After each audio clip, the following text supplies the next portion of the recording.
Hello, students of class 9th. My name is Vikas and I am here to teach you mathematics. As you know, currently we're discussing our chapter number 9, circles, where we're discussing about basic fundamental concepts and problems regarding two circles. And now, in this particular part, we are going to attempt some remaining numericals of exercise 9.3 that are remain unattempted in our previous part. So, without wasting some more time, let's start our lecture.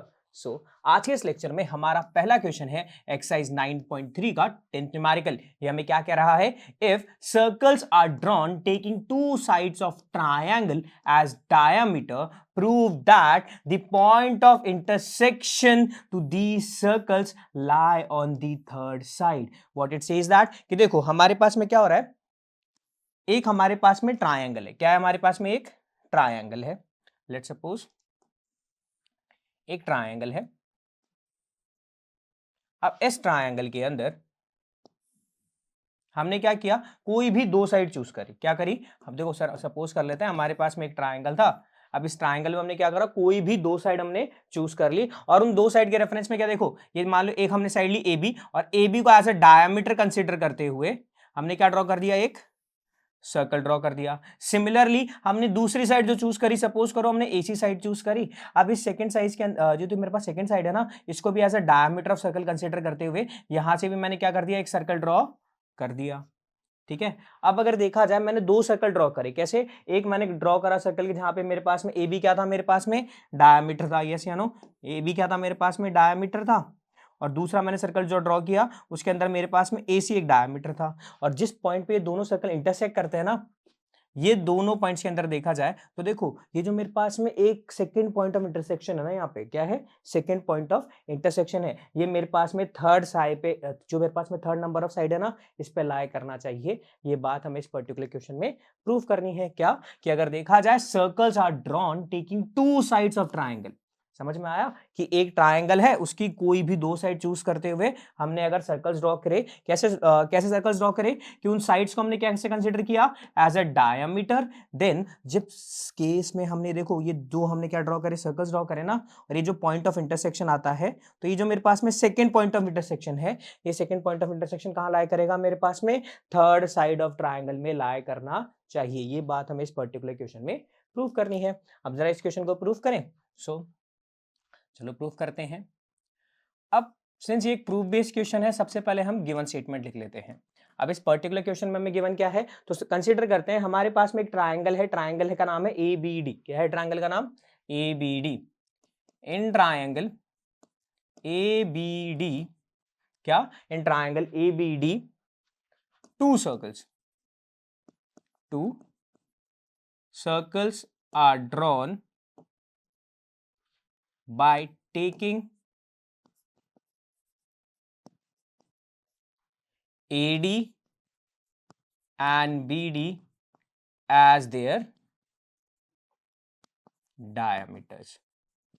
क्या कि दो circles draw होते हैं जहां पे AD और BD क्या है, उसके डायमीटर है। सपोज करते हैं C1 मेरे पास में क्या है, C1 is a circle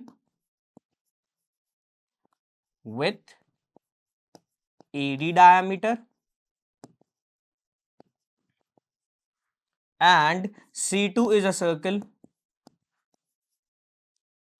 with C2 is a circle with BD diameter। अगर अब देखा जाए, आप ऑब्जर्व करो तो देखो मेरे पास में एक सर्कल है जिस सर्कल का नाम है क्या है, तो सर ये C1 सर्कल है। और ये मेरे पास में जो AD है ना, क्या, ये जो मेरे पास में AD है, इसको मैं डायमीटर कंसीडर करते हुए एक सर्कल ड्रॉ कर रहा हूं। कौन सा सर्कल ड्रॉ कर रहा हूं? C1 circle. वेयर एज मेरे पास में ये जो C2 सर्कल है, अनदर सर्कल है, इसमें मैंने BD को एज ए डायमीटर कंसीडर किया है। तो जब मैं BD को एज ए डायमीटर कंसीडर करता हूं तो मेरे पास में ऐसा कुछ ऑब्जर्वेंट आता है। अब अगर देखा जाए BD मेरे पास में क्या है, डायमीटर है किसका, C2 सर्कल का। ये बात हमने गिवन में लिखी। अब देखा जाए and C1 and C2 circles intersect each other at point D and C। अगर देखा जाए ये दोनों सर्कल्स क्या कर रहे हैं, एक दूसरे को इंटरसेक्ट कर रहे हैं डी और सी पॉइंट पे। क्या ये बात समझ में आई? ठीक है। अब अगर देखा जाए तो इस क्वेश्चन में हमें प्रूफ क्या करना है, इस पर्टिकुलर क्वेश्चन में हमें प्रूफ क्या करना है, हमें प्रूफ क्या करना है कि हमारे पास में जो ये ट्राइंगल की थर्ड साइड है ना, ये ट्राइंगल की जो थर्ड साइड है, ए बी साइड है, तो देखो इस ए बी साइड पर ही हमारे पास में सेकेंड इंटरसेक्टिंग पॉइंट कौन, बोला सर सी, यहां पे लाई करना चाहिए। हमें क्या प्रूफ करना है कि जो सी है वो लाई करता है ए बी साइड पे of triangle A B T. ये बात हमें इस पर्टिकुलर क्वेश्चन में प्रूफ करनी है। अब अगर देखा जाए इस स्टेटमेंट को प्रूफ करने के लिए हम एक छोटी सी कंस्ट्रक्शन करेंगे। अब कंस्ट्रक्शन क्या करेंगे, हम दोनों इंटरसेक्टिंग पॉइंट को क्या कर देंगे, ज्वाइन कर देंगे। ज्वाइन ज्वाइन डी एंड सी, हम क्या कर देंगे, डी और सी पॉइंट्स को क्या कर देंगे, आपस में ज्वाइन कर देंगे। जैसे ही हम डी और सी पॉइंट्स को आपस में ज्वाइन करेंगे क्या होगा, बोला सर डी और सी को ज्वाइन कर देंगे तो देखो ये आपके पास में स्ट्रक्चर तैयार हुआ। यस या नो? अब अगर देखा जाए, ऑब्जर्व किया जाए तो हमने क्या किया, बोला सर देखो एक हमारे पास में ट्राइंगल था, ट्राइंगल का नाम था हमारे पास में ए बी डी, इसमें हमने ए डी को एज देखो इस ट्राइंगल के अंदर क्या करा, ए डी जो साइड थी ना इसको डायमीटर कंसीडर करते हुए एक सर्कल ड्रॉ करा C1। सिमिलरली इसी ट्राइंगल में जो ये बी डी साइड थी इसको एक सर्कल का डायमीटर कंसीडर करते हुए एक C2 सर्कल हमने ड्रॉ किया। अब ये दोनों सर्कल्स क्या कर रही हैं, डी और सी पॉइंट पे आपस में इंटरसेक्ट कर रही है, तो हमें प्रूव करना है कि ये जो सेकेंड इंटरसेक्टिंग पॉइंट है ना सी, ये मेरे पास में ए बी लाइन पे ही क्या होना चाहिए, एग्जिस्ट करना चाहिए। ये बात हमें इस पर्टिकुलर क्वेश्चन में प्रूफ करनी है। अब जरा इसे प्रूफ करें तो जरा देखो, सो फॉर C1 सर्कल, किसकी बात हो रही है, C1 सर्कल के लिए हमारे पास में अगर देखा जाए C1 सर्कल की अगर बात हो तो देखो AD क्या है हमारे पास में, बोला सर अगर C1 सर्कल की बात हो रही है तो AD मेरे पास में डायामीटर है। यस या नो? AD क्या है मेरे पास में, अगर AD मेरे पास में डायामीटर हुआ, इस बेसिस पे देखा जाए तो मुझे बता सकते हो तुम कि यहां से मेरे पास में जो आर्क बन रहा है मेरे पास में ACB, कौन सा आर्क, बोलो सर ACB जो आर्क मेरे पास में बन रहा है, तो आर्क ACB क्या होगा मेरे पास में, ACD, कौन सा आर्क, ACD आर्क, AC और D जो मेरे पास में आर्क बन रहा है, ये पर्टिकुलर जो मेरे पास में आर्क बन रहा है, ये आर्क क्या होगा मेरे पास में, बोला सर ये पर्टिकुलर आर्क तो आपके पास में सेमी सर्कल होगा। यस या नो? तो आर्क एसीडी मेरे पास में क्या है, एक सेमी सर्कल हुआ। तो अगर देखा जाए मेरे पास में एडी डायमीटर, एसीडी मेरे पास में एक सेमी सर्कल हुआ, तो मैं क्या कह सकता हूं, देयरफॉर एंगल एसीडी की वैल्यू कितनी होगी, 90 डिग्री। क्यों, बोला सर हमें यह बात हम इसलिए कह सकते हैं क्योंकि हमने एक थ्योरम पढ़ी थी, क्या, angles in a semi circle is right angle, क्या, कि किसी भी सेमी सर्कल के अंदर जो इसके टर्मिनल्स होते हैं ना, डायमीटर के टर्मिनल्स, उसके रेफरेंस में ज्वाइन करता हुआ जो मेरे पास में एंगल बनता है वो कितने डिग्री का फॉर्म करता है, प्लस 90 डिग्री का। तो मेरे पास में क्या होगा, एंगल इन सेमी सर्कल क्या होते हैं, राइट एंगल होते हैं ना। तो अगर देखा जाए इस केस में तो मैं क्या कह सकता हूं, एंगल ACD की वैल्यू कितनी होगी, बोला सर एंगल ACD की जो वैल्यू होगी वो मेरे पास में 90 डिग्री होगी, और इसे हम इक्वेशन 1 कहते हैं। सिमिलरली अब अगर देखा जाए, मैं बात करता हूं हमारे पास में फॉर C2 सर्कल, देखो ये C1 सर्कल था और ये C2 सर्कल है। अब जब C2 सर्कल की बात हो तो देखो ऑब्जर्व किया जाए तो बताओ BD क्या है मेरे पास में C2 सर्कल के लिए, बोला सर अब इस सिनेरियो में मेरे पास में BD मेरे पास में डायामीटर है, यस या नो? तो देखा जाए फॉर C2 सर्कल मेरे पास में BD क्या है, बोला सर BD मेरे पास में इस पर्टिकुलर केस का, या मैं बोलूं इस पर्टिकुलर सर्कल का क्या है, डायामीटर है। अब अगर BD मेरे पास में C2 सर्कल का डायमीटर है तो इस केस में देखा जाए BCD जो मेरे पास में आर्क है, कौन सा आर्क, बोला sir arc BCD, arc BCD यानी कि अगर देखा जाए इस केस में तो इस सिनॉप्सिस से ये जो मेरे पास में BCD जो आर्क बन रहा है, ये आर्क भी कैसा है मेरे पास में, बोला सर ये भी एक सेमी सर्कल हुआ, तो मेरे पास में आर्क BCD क्या होगा मेरे पास में, एक सेमी सर्कल होगा। अब अगर देखा जाए BCD भी मेरे पास में एक सेमी सर्कल हुआ और BD मेरे पास में डायामीटर है, तो मेरे पास में एंगल BCD कितने डिग्री का होगा? बोला सर ये तो 90 डिग्री का होगा। क्यों? क्योंकि सर हमें पता है angles in a semi circle, angles in a semi circle is right angle. क्या कि सेमी सर्कल में जो डायमीटर के रेफरेंस में किसी भी पॉइंट पर एंगल फॉर्म होता है वो कितने डिग्री का फॉर्म होता है? 90 डिग्री का फॉर्म होता है, और ये बात हमने पर्टिकुलरली पढ़ी भी थी। अब अगर देखा जाए इसे मैं इक्वेशन 2 कह दूं। नाउ अब मैं क्या कर रहा हूं? मैं ऐड कर रहा हूं इक्वेशन 1 एंड इक्वेशन 2। अब इक्वेशन 1 क्या थी मेरे पास में? कि जो मेरे पास में ACD एंगल है ना, उसकी वैल्यू मेरे पास में 90 डिग्री थी। इक्वेशन 2 क्या थी मेरे पास में? कि जो मेरे पास में BCD एंगल था ना, उसकी वैल्यू भी 90 डिग्री थी। अब मैं क्या कर रहा हूं? दोनों इक्वेशन को ऐड कर रहा हूं ना, तो जैसे ऐड कर देते हैं, तो इक्वेशन 1 की लेफ्ट हैंड साइड इक्वेशन 2 की लेफ्ट हैंड साइड से, इक्वेशन 1 की left right hand side equation 2 के राइट हैंड साइड से क्या होगी? ऐड होगी। यस या नो? अगर देखा जाए तो क्या हुआ इस सिनॉप्सिस में? ACD angle and BCD angle का सम और 90 डिग्री और 90 डिग्री का सम कैसा होगा? इक्वल होगा। यस या नो? तो अगर देखा जाए इस केस में तो 90 प्लस 90 कितना हुआ? बोले सर 90 प्लस 90 मेरे पास में 180 डिग्री हुआ। यस या नो? अब अगर ऑब्जर्व किया जाए तो देखो ACD एंगल और BCD एंगल मिलकर क्या बनेगा? बोला सर अगर देखा जाए सिनॉप्सिस में तो ये पूरा एंगल मेरे पास में एंगल ACB बनेगा। यस या नो? अब अगर देखा जाए एंगल ACB की वैल्यू कितनी हुई? 180 डिग्री। अब अगर देखा जाए मेरे पास में सिनॉप्सिस में देखा जाए, सिंस एंगल ACB की वैल्यू कितनी हुई मेरे पास में? 180 डिग्री हुई। इट दिस मींस मेरे पास में ACD एंड एंगल BCD क्या होंगे? आर लीनियर पेयर, क्योंकि इन दोनों के सम की वैल्यू कितनी हो चुकी है मेरे पास में? 180 डिग्री। अब अगर देखा जाए इन दोनों के सम की वैल्यू 180 डिग्री हो रही है और एंगल ACB की वैल्यू 180 डिग्री है, दैट मींस ACB लाइन मेरे पास में क्या होगी? एक स्ट्रेट लाइन होगी। क्या होगी? एक स्ट्रेट लाइन, एक स्ट्रेट लाइन होगी। अब अगर देखा जाए मेरे पास में ACB एक स्ट्रेट लाइन होगी, दैट मींस मेरे पास में point A,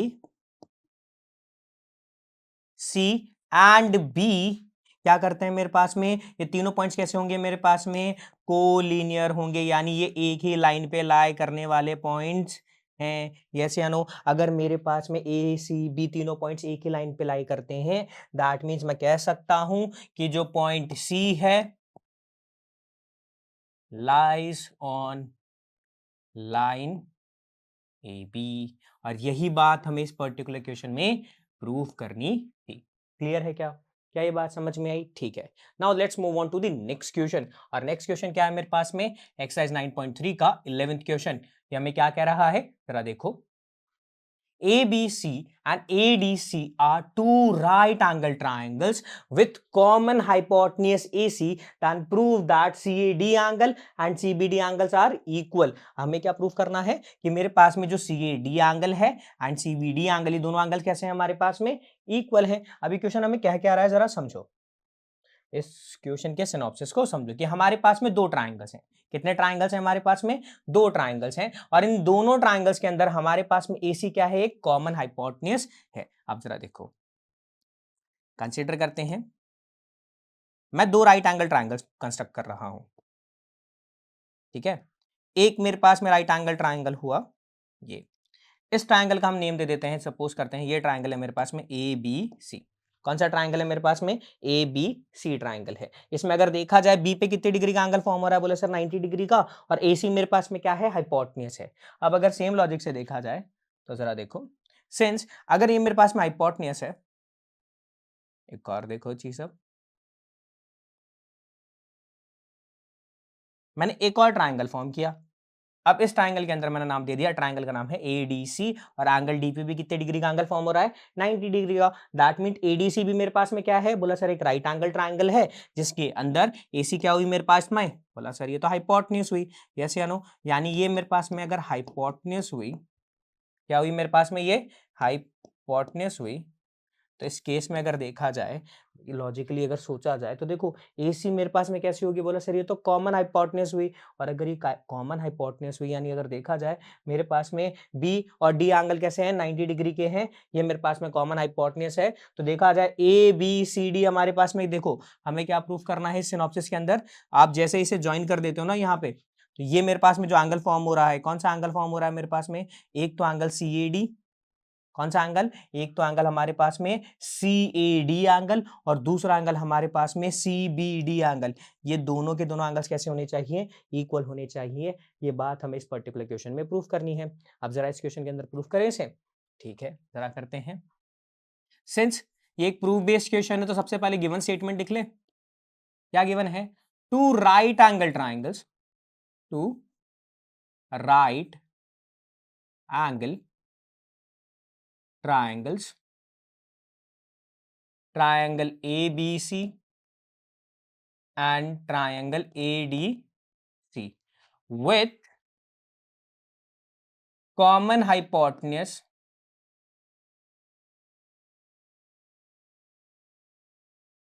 AC and angle B is equals to 90 degree and angle D is equals to 90 degree. ये बात हमें इस पर्टिकुलर क्वेश्चन में एज ए गिवन स्टेटमेंट है।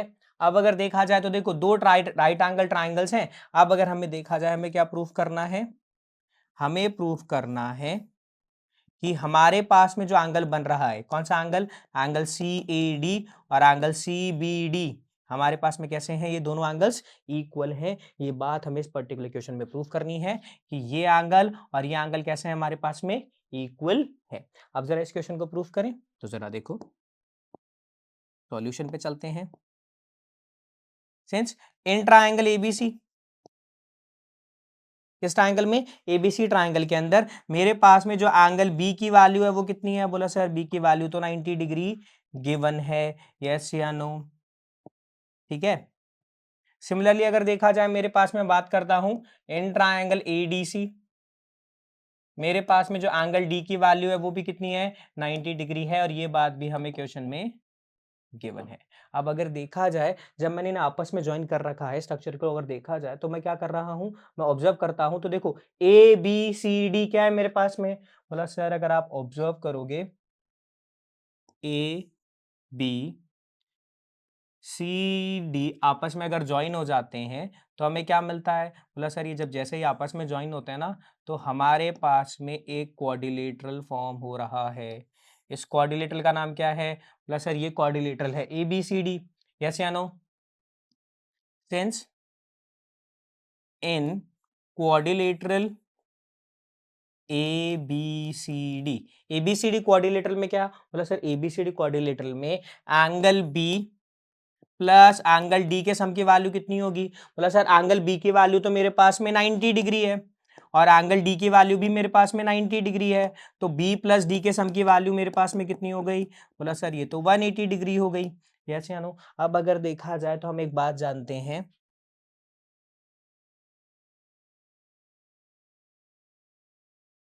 क्या बात जानते हैं हम, कि हम ये बात जानते हैं if in a quadrilateral, if in a quadrilateral the sum of a pair of opposite angles are 180 degree, then that quadrilateral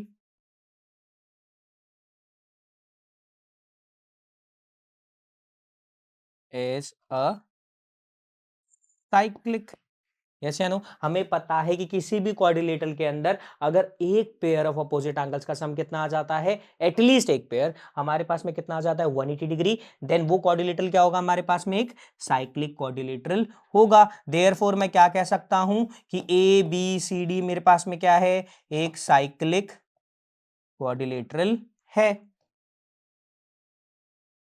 अब सिंस अगर सपोज किया जाए मेरे पास में ABCD एक साइक्लिक क्वाड्रिलेटरल है, तो इस रेफरेंस में मैं क्या कह सकता हूं कि मेरे पास में एक ऐसा सर्कल तो क्या करेगा, एग्जिस्ट करेगा, जहां पे ABCD पॉइंट से पास थ्रू होकर एक सर्कल ड्रॉ हो सकता है, और वो मैंने कंस्ट्रक्ट भी कर रखा है। यस या नो? यानी देखा जाए मेरे पास में अगर साइक्लिक हो गया ना, तो मैं एक सर्कल फॉर्म नहीं कर सकता क्या? हाँ सर, आप सर्कल तो फॉर्म कर सकते हो जो इन चारों पॉइंट से पास थ्रू होके जा रहा है। ये बात यहां तक समझ में आई क्या? ठीक है।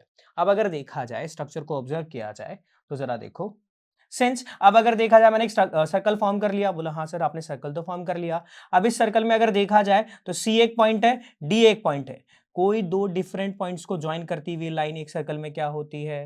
बोला सर किसी भी सर्कल में सर्कल की बाउंड्री पे दो पॉइंट्स को जो लाइन ज्वाइन करती है ना, उसे हम क्या कहते हैं? कॉर्ड कहते हैं ना।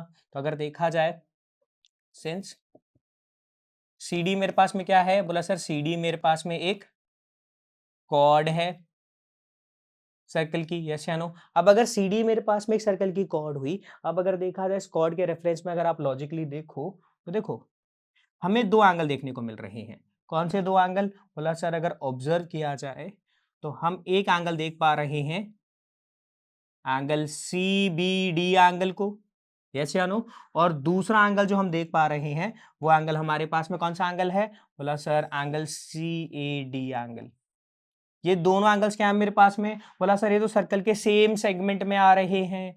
यस या नो? तो अगर देखा जाए, सिंस एंगल CAD और एंगल CBD क्या होंगे मेरे पास में? ये दोनों एंगल्स इक्वल होंगे। क्यों? Angles lie on the same segment in a circle are equal. और ये थ्योरम हमने पढ़ी भी थी कि सेम सेगमेंट में जो सर्कल्स लाया करते हैं वो कैसे होते हैं हमारे पास में? इक्वल होते हैं। दैट्स व्हाई एंगल CAD और एंगल मेरे पास में CBD, ये दोनों एंगल्स कैसे हो गए? इक्वल हो गए। और हमें यही तो प्रूव करना था कि CAD एंगल और मेरे पास में CBD एंगल, ये दोनों एंगल्स कैसे होने चाहिए? इक्वल होने चाहिए। और ये बात हमने प्रूव भी कर दी, हेंस प्रूव्ड। क्या ये बात समझ में आई? ठीक है। Now let's move on to the last question of this particular exercise, that is question number 12. अभी क्वेश्चन हमें क्या कह रहा है? Prove that a cyclic parallelogram is a rectangle. क्या? कि हमारे पास में एक पैरेललोग्राम है और वो कैसा है? साइक्लिक है। तो हमें प्रूव करना है कि वो एक रेक्टेंगल होगा ही होगा। अब जरा इस क्वेश्चन को प्रूव करें। ठीक है, सबसे पहले हम एक गिवन स्टेटमेंट लिख लेते हैं। ABCD, क्या मेरे पास में ABCD मेरे पास में क्या है? एक साइक्लिक पैरेललोग्राम है। क्या है मेरे पास में? एक साइक्लिक पैरेललोग्राम है। ठीक है, ABCD क्या है मेरे पास में? एक साइक्लिक पैरेललोग्राम है। अब जरा देखो, मुझे प्रूफ क्या करना है इस पर्टिकुलर क्वेश्चन में? प्लस सर इस पर्टिकुलर क्वेश्चन में हमें प्रूफ करना है कि ABCD हमारे पास में एक रेक्टेंगल होना चाहिए। क्या होना चाहिए? एक रेक्टेंगल होना चाहिए। अब इसे प्रूफ करें तो जरा देखो, सिंस ABCD मेरे पास में क्या है? बोला सर ABCD एक साइक्लिक पैरेललोग्राम तो है। तो अगर देखा जाए ABCD मेरे पास में एक साइक्लिक पैरेललोग्राम है, साइक्लिक पैरेललोग्राम है, दैट मीन्स ये पैरेललोग्राम की प्रॉपर्टीज तो फुलफिल करेगा ही करेगा। बोला हाँ सर ये पैरेललोग्राम की प्रॉपर्टीज तो फुलफिल करेगा ही करेगा। सो वी नो दैट, हम क्या जानते हैं? In a parallelogram, in a parallelogram opposite angles are equal। क्या हमारे पास में कोई भी एक पैरेललोग्राम होता है तो उसमें अपोजिट एंगल्स कैसे होते हैं? हमारे पास में इक्वल होते हैं। दैट्स व्हाई देयरफॉर अगर ABCD एक साइक्लिक पैरेललोग्राम है तो मैं क्या कह सकता हूं कि एंगल A और मेरे पास में एंगल कौन सा? बोला सर एंगल C इक्वल होंगे। सिमिलरली एंगल B और एंगल DB कैसे होंगे मेरे पास में? इक्वल होंगे। एंगल A और एंगल C, क्या एंगल A और एंगल C इक्वल हैं? एंगल B और एंगल DB कैसे हैं मेरे पास में? इक्वल एंगल्स हैं। यस या नो? अब अगर देखा जाए इसे मैं क्या कह देता हूं? बोला सर इसे आप इक्वेशन 1 एंड इसे इक्वेशन 2 कह दो, यस या नो। अब जरा देखो नाउ, सिंस मेरे पास में ABCD साइक्लिक भी तो है, ABCD जो मेरे पास में पैरेललोग्राम है ये साइक्लिक है, ये बात हमें क्वेश्चन में गिवन है ना। अब हमें पता है कोई भी साइक्लिक क्वाड्रिलेटरल होता है, क्या होता है, कोई भी साइक्लिक क्वाड्रिलेटरल होता है तो उसके जो अपोजिट एंगल्स के सम की वैल्यू होती है वो कितनी होती है, 180 degree. So we know that sum of pair of opposite angles in a cyclic quadrilateral is 180 degree. अब अगर देखा जाए हमें पता है कि किसी भी साइक्लिक क्वाड्रिलेटरल के अंदर अपोजिट एंगल्स के सम की वैल्यू कितनी होती है, 180 degree. That means angle A plus angle C की वैल्यू 180 डिग्री और angle B plus angle D के सम की वैल्यू भी 180 डिग्री, यस या नो। अब अगर इसे इक्वेशन 3 और इसे इक्वेशन 4 कहें, यस या नो। नाउ फ्रॉम इक्वेशन 1 या फ्रॉम इक्वेशन 1 एंड 3, इक्वेशन 1 क्या थी मेरे पास में, बोला सर इक्वेशन 1 हमने देखी थी एंगल ए और एंगल सी इक्वल है, और इक्वेशन 3 क्या थी, angle A plus angle C की वैल्यू कितनी है, 180 डिग्री। तो अगर देखा जाए angle A plus angle C की वैल्यू कितनी है, 180 डिग्री। और अगर देखा जाए तो देखो ये इक्वेशन 3 है ना। अब अगर देखें तो देखो angle A plus angle C के सम की वैल्यू 180 डिग्री है, ए और सी आपस में इक्वल हैं, तो मैं सी को रिप्लेस कर कर अगर एंगल ए भी लिख दूं तो भी वैल्यू सेम रहेगी, या मैं ए को रिप्लेस करके एंगल सी भी लिख दूं तो भी वैल्यू कैसी रहेगी, सेम रहेगी। अब अगर देखा जाए तो बताओ ए प्लस ए एंगल कितना होगा, बोले sir twice of angle A, C plus C angle कितना होगा, बोले sir twice of angle C is equals to 180 degree. अब अगर देखा जाए तो ये तो डबल थे ना, बोला सर इनके अगर ये डबल की वैल्यू इतनी है तो इनके अगर मैं डबल का हाफ कर दूं, यानी मैं इसको आधा कर दूं, तो मेरे पास में एंगल ए एंगल सी की वैल्यू आ जाएगी, कितनी होगी, बोला सर ट्वाइस ऑफ एंगल ए का हाफ होता है मेरे पास में एंगल ए, एंगल सी का हाफ कितना होगा, बोला sir twice of angle C का हाफ होगा मेरे पास में एंगल सी, और 180 का हाफ होता है मेरे पास में 90 डिग्री, यस या नो। यानी अगर देखा जाए मेरे पास में एंगल ए एंगल सी की वैल्यू कितनी आ गई मेरे पास में 90 डिग्री। सिमिलरली अगर देखा जाए मेरे पास में, सिमिलरली अगर मैं ऑब्जर्व करूं तो देखो angle B plus angle D की वैल्यू कितनी है मेरे पास में 180 डिग्री फ्रॉम इक्वेशन 4 ना। अब अगर देखा जाए तो देखो मैं angle B plus angle D के सम की वैल्यू 180 डिग्री है, मैं इसे ऐसा लिख सकता हूं, बोला sir angle B plus angle B, या मैं angle D plus angle D. क्यों, बोला सर देखा जाए मैं B को रिप्लेस करके एंगल D लिख सकता हूं, या D को रिप्लेस करके एंगल B लिख सकता हूं।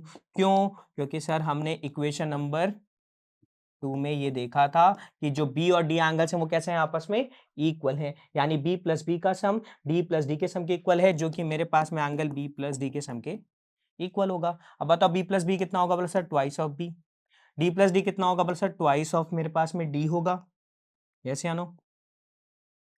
और ये वैल्यू कितनी हुई 180 डिग्री। अब अगर देखा जाए ट्वाइस ऑफ बी की वैल्यू 180 डिग्री है, ट्वाइस ऑफ डी की वैल्यू 180 डिग्री है, तो बताओ सोलो बी की वैल्यू कितनी होगी, या सोलो डी की वैल्यू कितनी होगी, बोला सर 180 का हाफ, जो कि मेरे पास में हो जाएगा 90 डिग्री, यस या नो। यानी अगर अब देखा जाए ऑब्जर्व किया जाए तो मेरे पास में एंगल ए और एंगल सी की वैल्यू 90 है, और ये वैल्यू एंगल बी और एंगल डी की भी है, यस या नो। अब अगर देखें तो in parallelogram A B C D, angle A angle B angle C और एंगल डी, चारों एंगल की वैल्यू कितनी है, बोला sir 90 degree.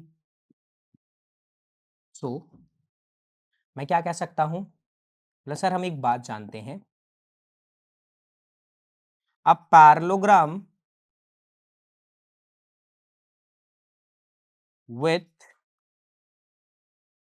One angle, with at least one angle is a right angle,